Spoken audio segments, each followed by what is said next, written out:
Hi, I'm Mirabai Starr, and I'm very excited to be returning to Esalen, one of the most magical places on the planet, to share what I love most. This gathering is called Ordinary Mysticism, Reclaiming the Landscape of Your Life as Sacred Ground. A reclaiming of the holy, the magical, the mysterious that lives inside of the everyday moments of our lives. So many of us are conditioned to see spiritual life as some kind of elite, exalted experience reserved for those who have earned the right to altered states of consciousness.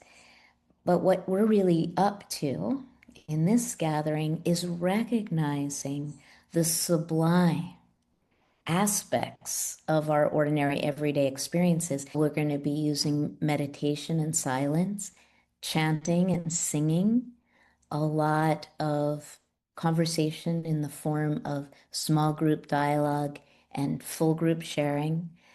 I am someone who believes in the magical, mystical power of writing.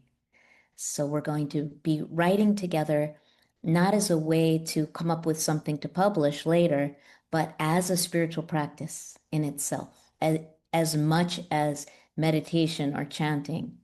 So we're going to be weaving together a tapestry of belonging during our few days together, being on the sacred land of Esalen. It's amazing to me how quickly community unfolds when we say yes to the invitation to do this sacred work together.